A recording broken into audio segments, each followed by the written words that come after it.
Hello, my dear students. I think we all must be okay. So, before starting the today's class, please recall the before class.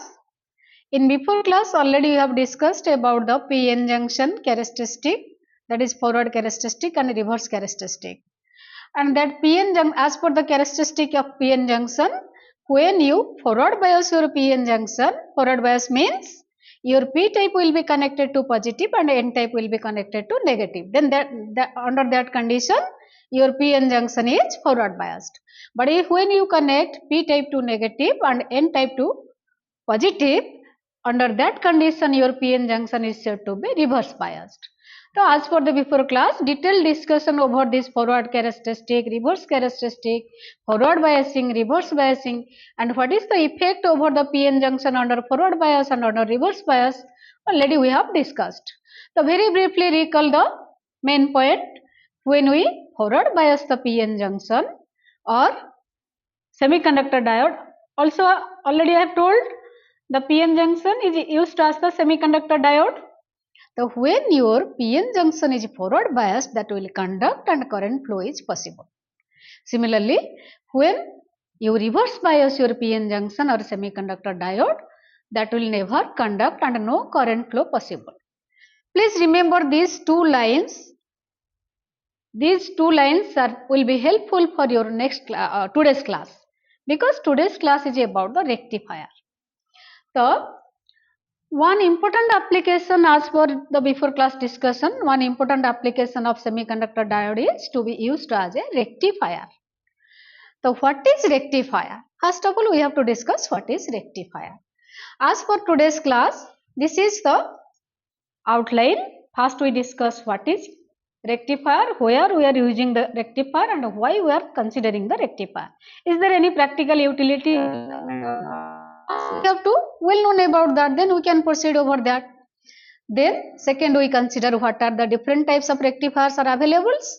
Then we think about the basic concepts over the rectifier. So first of all, what is rectifier? So rectifier is a electronic device. Basically this electronic device converts pure AC signal to pulsating DC signal. So pure AC signal means, first see, this is the pure AC signal, this is alternating signal and this is a pulsating DC signal. So as for your introduction class, please recall, already we have discussed about the difference between AC and DC, pure AC and pulsating DC. Again here also listen, this is pure AC signal and this is your pulsating DC signal. Actually pulsating DC signal is not a pure DC signal, that is mixing of AC and DC signal. So this signal is not pure AC, but it consists of AC component and DC component. So rectifier is a such type of electronic device that can convert this pure AC signal to pulsating DC. But if you see overally, in most of the cases we are telling rectifier is converting AC to DC. But practically your rectifier never convert pure AC to pure DC. It takes the AC but it converts to pulsating DC. To get the pure DC we have to take another step. The actual definition is it converts pure AC to pulsating DC, which is the mixing of AC and DC. So pulsating DC also known as the ripple DC. Again if you search these two signals, this is a bipolar signal. Your pure AC signal is a bipolar signal, but this is a changing signal, but not bipolar, that is unipolar. So we can take the definition alternatively, rectifier converts a bipolar signal to unipolar signal. Also we can take like this. So then the two definitions, same meaning, two way we can represent. Either it converts pure AC to pulsating DC or it converts bipolar signal to unipolar signal. It is one direction, only positive half cycles you are getting. And here both half cycle, positive half cycle and negative half cycle. This is positive half cycle and this is and this is your negative half cycle. But in this case, only you are getting the positive half cycles. So this is the basic definition of rectifier. Then next, why we study the rectifier? Actually, we are studying the rectifier only to convert the AC to DC, because the DC, again, it also smooth DC power supply generation. In most of the electronics device, the main requirement is a DC power supply. So how we smoothly get that DC power supply? Rectifier is the main element. For a DC power supply section, your rectifier is the heart of that device you can take. For example, in TV, radio, in most of the electronic device, DC power supply is very essential. And accordingly, we have to use a power supply within that device, and within that power supply, your rectifier is playing the most vital role. Without rectifier, you never construct any DC power supply section. Then it also replaces the battery power supply. You know, battery is providing the DC, pure DC power supply. As per our introduction class, AC and DC difference, then under the DC section, already you have taken a example of DC power supply, the battery supply.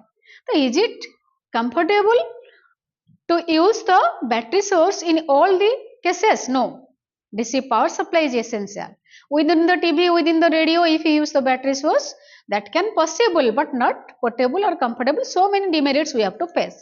So accordingly, battery power supply we can replace by the rectifier, because the rectifier can provide with another filter circuit the pure DC. So we can replace the battery source. Then where we get the rectifier? So many cases we can get the presence of rectifier. Here some typical examples where we get the rectifier. First of all, we are using the rectifier mostly powering the different electronic circuits, right?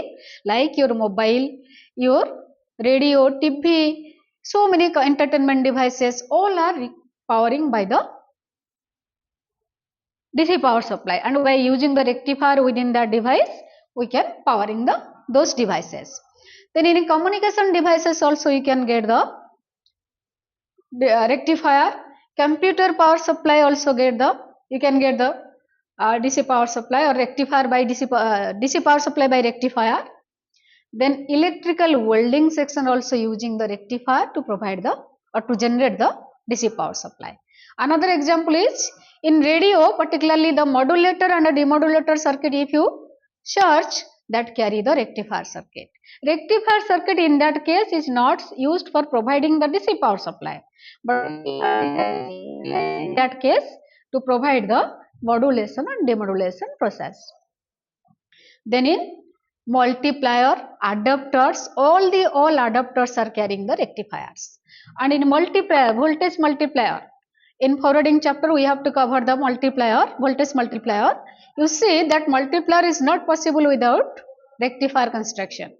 So the only one difference is in that case we are utilizing the rectifier to act as a different type of device. The main purpose of rectifier is to provide the DC power supply and to provide the power supply to different electronic circuits. All these are indirect applications. Then next we consider what are the different types of rectifier. Basically, the rectifier is divided broadly into two classes. One is half wave rectifier, another is full wave rectifier. So first of all, what is half wave rectifier? So let us first finish the classification. Broadly we are classifying the half wave and full wave rectifier. Half wave rectifier has no other category, only one. But full wave rectifier again divided into two classes. One is center tube rectifier, another is bridge rectifier. The center tube rectifier and bridge rectifier both are the full wave rectifier. Then next we consider in next lecture we discuss what is half wave rectifier, what is full wave rectifier, what is center tube rectifier, and what is bridge rectifier. Detailed topics, circuit operation, circuit construction, merits, demerits, everything will be focused in next class over the half wave, full wave rectifiers.